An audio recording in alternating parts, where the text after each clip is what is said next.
राजधानी दिल्ली के मंगोलपुरी इलाके में कल उस वक्त हड़कंप मच गया जब संजय गांधी अस्पताल की छत पर चढ़कर राहुल मंडल नाम के एक 25 वर्षीय युवक ने हाई वोल्टेज ड्रामा किया। इस शख्स की वजह से मेडिकल सुविधाओं से लेकर आपातकालीन सेवाएं तक कई घंटों तक बाधित रहीं।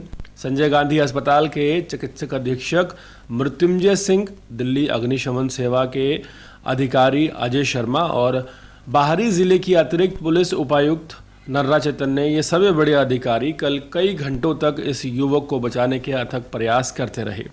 मिली जानकारी के मुताबिक युवक राहुल नशे का आदी है और जब नशे के लिए पैसे का इंतजाम नहीं हुआ तो उसने अस्पताल की छत पर चढ़कर तमाशा करना शुरू कर दिया।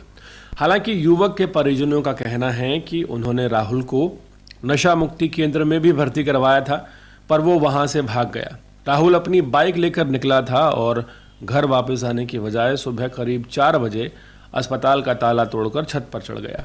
वहां पहुंचकर उसने नशा करने के नाम पर कुछ दवाइयां और इंजेक्शन की मांग करनी शुरू कर दी और कहने लगा कि अगर ये इंजेक्शन और दवाइयां उसे नहीं दी गई तो वो अस्पताल की छत से नीचे कूद जाएगा।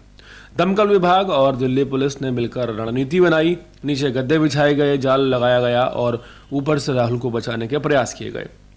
जैसा कि पहले ही अंदेशा था, अचानक राहुल का पैर फिसल गया, मगर पैर में बंधी रस्सी की वजह से वो काफ़ी देर तक दीवार के सहारे लटका रहा। आखिरकार उसे सुरक्षित तरीके से बचा लिया गया।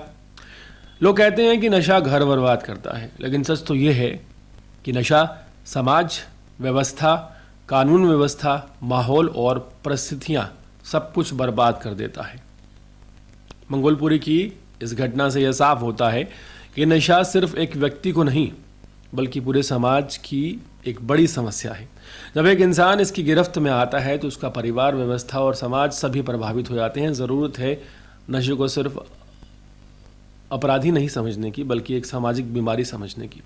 इसके खिलाफ मिलकर लड़ाई लड़ी जाए ताकि राहुल जैसे और युवा अपनी ज़िंदगी और सपने को बर्बाद ना करें। राहुल के जो परिजन सामने आए, उन्होंने इस बात का बयान दिया है कि राहुल अपने घर से अपनी बाइक लेकर निकला था और जो पैसे उन्होंने जमा किए थे उसके इलाज के लिए, ताकि उसे नशा मुक्ति केंद्र या डॉक्टरों से इलाज करवाएंगे, वो पैसे भी साथ ले गया।